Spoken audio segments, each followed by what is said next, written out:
Hello my dear students, in this video session you are going to learn about nomenclature of phenols. As you know, phenols in which there will be presence of hydroxyl groups which is directly attached to the aromatic ring. Already we have learned about the definition for phenols. If you consider phenols, phenols can also be called as carbolic acids. Phenols are also considered as carbolic acids. Why they are called so? That is carbolic acids. If you consider this phenol, it is containing OH group. Phenols are highly acidic in nature, that is due to the release of H plus ion. They are able to ionize to give H plus ions. Because of their high acidic character, they are also considered as carbolic acids. Very first, if you go for the first member of these phenols, that is phenol itself, this phenols can also be called as carbolic acid. The name of phenol is also called as carbolic acid, and remaining generally we can call it as carbolic acids. Now if I consider one example, a Lifebuoy soap. In Lifebuoy soap there will be presence of very small percentage of phenol. That Lifebuoy soap is the best example for carbolic soap. What are carbolic soaps? Carbolic soaps are those in which there will be presence of small percentage of phenol. Why they are going to add this phenol into the soap? Because this phenol will be acting as antiseptic agent, that is when it is present in very small percentage. So carbolic acids are nothing but phenols. The name for this phenol is carbolic acid. Now if you go for this nomenclature, in this nomenclature first we can start with phenol itself. To the benzene ring, if there is attachment of OH group, what is the name for this? It is called as phenol. The IUPAC name itself is considered as phenol. And next, if you go for classification, if you remember that classification, there are three types of phenols I have considered: monohydric, dihydric and trihydric phenols. For all these examples, now we are going to give IUPAC norm, that is IUPAC names.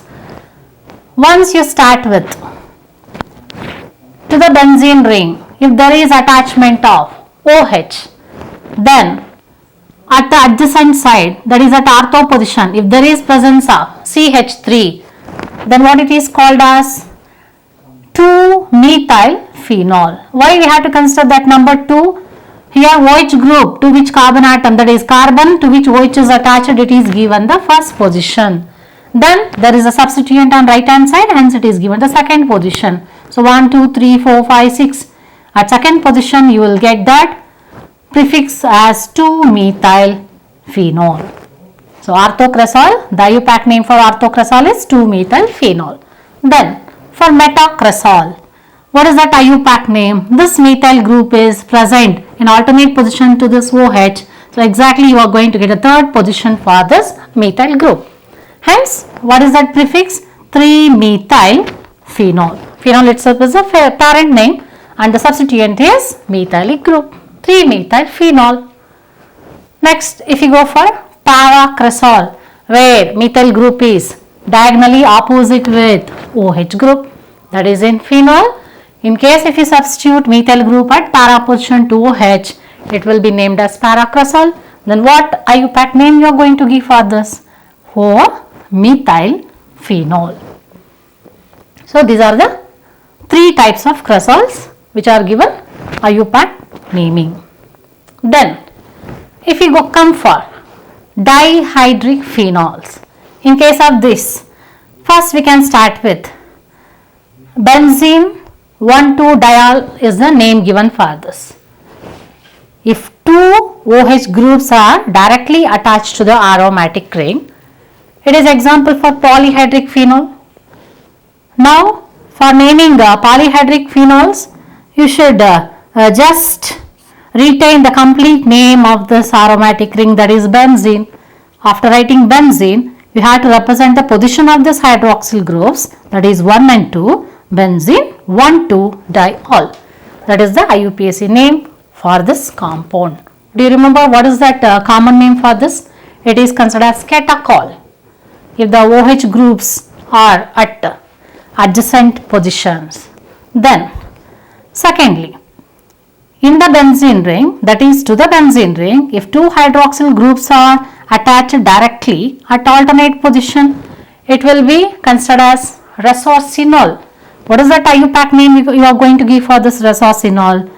Benzene, complete name benzene. After that, you have to mention that position 1,3, benzene 1,3 diol, benzene 1,3 diol. Next, if you consider this compound, catechol, resorcinol, what name you can remember? Common name for this? Quinol. What is the IUPAC name you are going to give for this? Very simple. You have to write the same word benzene. After writing benzene, you represent the numerals 1 and 4 because the position of this OH group is one is at first position, other one is at fourth position. Hence 1,4, benzene 1,4 diol. And then next, if you go for trihydric phenols. In case of trihydric phenols, first we can start with to the benzene ring. If there is attachment of 3 OH groups adjacent with each other, then we can give the numbering here. We can start from this OH group, first carbon, second carbon, third carbon atom. Hence, what is that complete name for this compound? Benzene 1,2,3 triol. And in the next example, so do you remember common name for this first compound? It is considered as pyrogalol. Common name is pyrogalol. Then second one, it is fluoroglucinol. Now what IUPAC name you are going to give for this? Hydroxyl groups are at alternate position with each other. Now if you start numbering, first carbon, it is at third carbon, it is at fifth carbon atom. So benzene 1,3,5, 3 times it is attached here. So triol, benzene 1,3,5 triol. And what is the common name for this next compound? Pyrogalol it is fluoroglucinol. Then it is called as hydroxyquinol. 2 hydroxyl groups are at adjacent position and another hydroxyl group is at alternate position to this hydroxyl group. Numbering 1, 2, 3, 4, 5, 6. These hydroxyl groups are respectively at first position, second position and then fourth position. Hence, the IUPAC name for this compound is benzene 1,2,4 triol. These are the important examples with regard to the phenols. I hope now you can remember easily how to write the IUPAC names for all these types of phenols. Finally, if you go for nomenclature of ethers, then we have to consider both common name as well as IUPAC name. Ethers can be represented by general formula ROR or it can be represented by ROAR, where AR is aromatic compound, that is aryl group, R is alkyl group. Now if we start with CH3OCH3, how we can give the common name? In case of common name, we have to consider the alkyl groups on either side of this oxygen, that is the functional group O, on either side of this functional group O, which are that alkyl groups, we have to write as it is. Then we have to add ether as the word in the common name. There are 2 alkyl groups here, methyl, mether, they are identical. Hence we can write dimethyl ether, that is a common name. But in case of IUPAC name, how you are going to give the name? On either side of oxygen atom, first you should consider which are these alkyl groups. You should select that alkyl group which is having more number of carbon atoms to write in the form of alkene. And the carbon, that alkyl group with less number of carbon atom will be written in the form of alkoxy group. But of course in the first given example, both are having same number of carbon atoms. Hence we can consider it as methoxymethane. So methoxymethane. Then if you go for second example, CH3, CH2O, CH3 or C2H5O, CH3. What is that common name you can write?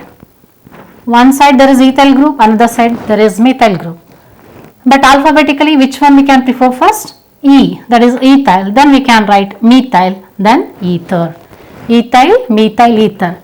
Of course, if you consider this methyl group is on left hand side and ethyl group is on right hand side, then name will not differ. Again, you can write it as ethyl, methyl, ether. That is one and the same.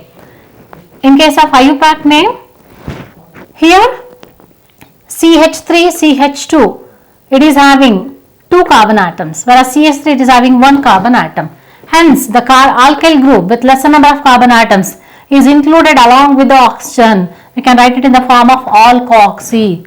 And here ethyl group with more number of carbon atom is written in the form of alkane, that is ethane. Hence, IUPAC name is methoxyethane. Methoxyethane. Next example. C2H5O, C2H5. On either side there is the presence of alkyl, that is which alkyl? Ethyl. Hence the common name is diethyl ether. If you go for IUPAC name, which is that having a higher number of carbon atoms, both are having same number of carbon atoms. Hence we can simply write it as one will be included along with the oxygen, ethoxy, and other will be written in the form of alkane, that is ethane. Ethoxyethane. Then this example where you can find there will be no symmetry on either side. That is example for unsymmetrical ether or mixed ether. One side there is methyl group, another side there is propyl group. Of course, if you consider this propyl, it is in the straight chain form. Hence, what common name you can consider here? Methyl, then N-propyl ether. You have to give prefix as N because it stands for straight chain of this propane. Next, IUPAC name. Among these two, this side it is having more number of carbon atoms. Hence, the alkane given in the form of, that is propane. Then another alkyl group which is included along with the oxygen, it is written in the form of alkoxy, that is methoxy. Hence we can write 1-methoxypropane. So here how we can consider that position 1? If you say the positions of these carbon atoms, this carbon atom which is in direct link with the oxygen atom, it is given first position, then it is second position, then it is third position. Hence we can say it is propane, parent name is propane. For this carbon atom at the first position atom there is attachment of methoxy, hence the name is 1-methoxypropane. Then if you go for the next example where you can find the same alkyl group, that is a propyl, here methyl. But there is small change, that is they are differing in arrangement. Here there is be straight chain for all the 3 carbon atoms. But these 3 carbon atoms are not lying in the same, that is in the straight line. So there will be branch. Hence we can consider it as a prefix with iso. The name, common name for this compound is methyl isopropyl ether. Methyl isopropyl ether. Here these two examples where you can consider both are having same propyl group, but they are differing with prefix. One is N, straight chain, other one is iso, that is branch. And of course, while giving IUPAC naming, it is more important to give the position here. So now here we started the position by giving the numbering for the first carbon atom adjacent to the oxygen, first, second, third. And in this case, how we are going to give the numbering? So if you give this numbering 1, 2, it is incomplete. So we can start with, it is first position, it is second position, and it is third position. Now in case if this is the parent chain, meet, eat, probe, propane is the parent name. For this propane, for the second carbon atom, there is attachment of this alkoxy group, that is methoxy. Now we can call it as 2-methoxypropane. It is written in the form of alkoxy alkane. Similarly, if you go for aromatic ring, to the benzene ring, there is attachment of OCH3. Now on either side of oxygen atom, one is aryl group, another one is alkyl group. Here in this case, first we will write that methyl group, then we will write phenyl, then we can write ether, methyl phenyl ether. But in case of IUPAC nomenclature, it will be considered with respect to parent name, means you are selecting benzene as the parent name. to the benzene ring. What is that extra addition? That is substitution. OCH3, that is in the form of methoxy, hence the name is methoxybenzene. Similarly, instead of methyl group, if there is attachment of ethyl group here, so it is considered as ethoxy group. Hence that common name will be ethyl phenyl ether. Ethyl phenyl ether. In case of IUPAC naming, instead of writing methoxy here, we are considering it as ethoxy. So ethoxybenzene. Here also parent name is benzene. And we can consider two more examples. In this given compound, there will be presence of two alkoxy groups. How we are going to give the name for this compound? Now, for the central carbon atoms, since there are two identical alkoxy group, we can give the position for these two carbon atoms. In between these two OCH3, OCH3. The parent name will be ethane, and there will be substitution of methoxy for the first carbon as well as for the second carbon atom, as the name is given as 1,2-dimethoxyethane. And lastly, if you go for cyclic compound where there is attachment of OC2H5, here you can find there are two substituents on the same position of the carbon atom to the cyclic ring, and the second position there is attachment of ethoxy group. In this case, how we are going to give the numbering? We have to give the prominence for that carbon atom where two substituents are attached here. So this is the first place and this is the second position. According to this, first if you go for that parent name, which is that parent name? Yes, cyclic ring itself is considered as a parent name. So it is cyclohexane. After writing the parent name cyclohexane, then we should go for substitutions to be written as prefix. At first position there is presence of methyl, then at second position there is presence of ethoxy. Alphabetically, first you are supposed to write ethoxy, then you are supposed to write methyl. Therefore, the complete name for this given compound is 2-ethoxy-1,1-dimethyl cyclohexane. These are the examples for giving common names and IUPAC names for our ethers. I hope now it is very much clear about naming alcohols, phenols as well as ethers. You just keep revising the nomenclature